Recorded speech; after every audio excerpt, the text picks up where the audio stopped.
Black Hills Fox Sports.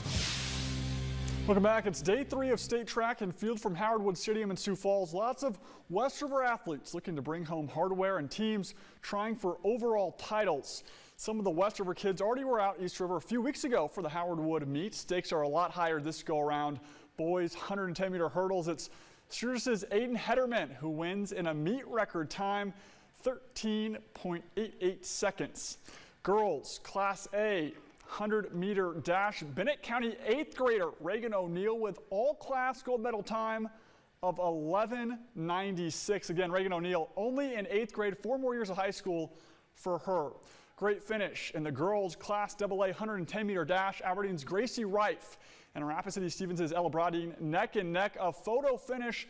They look at the video board for the final results, and Reif wins by 3/100ths of a second. To the boys Class A 100-meter dash, it's Hot Springs' Braden Peterson who speeds in to take the title at 10.94. Peterson also won at Howard Wood several weeks ago. Girls Class A 4x100-meter relay, Brodeen gets herself a title, running the anchor leg for Rapid City Stevens. That team finishes 48.74. Girls 400-meter run in AA, Spearfish's Mariah Bowman starts on the outside but wins in 58.09. Unfortunately, no final results from the state meet. Those final results are in, but the high school activities site is down, so we'll have those scores tomorrow.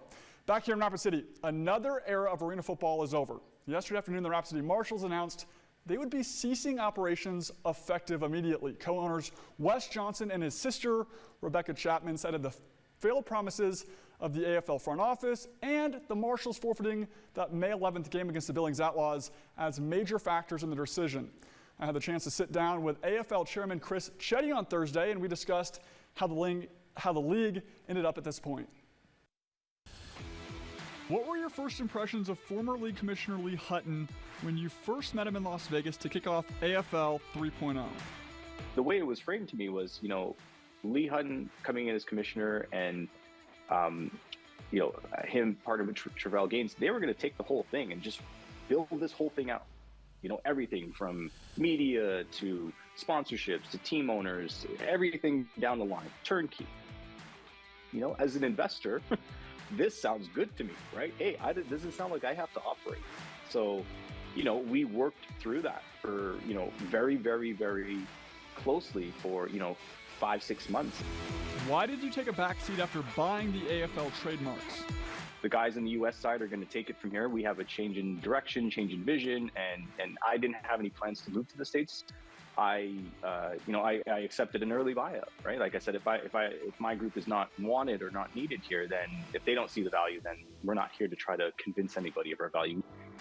I took a back seat, and I let them go with it.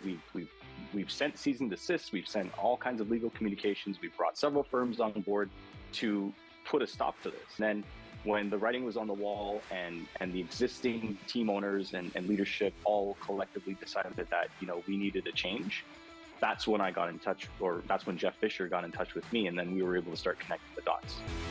What were the logistics of Jeff Fisher taking over as commissioner, despite the AFL bylaws saying owners couldn't vote commissioners out of office?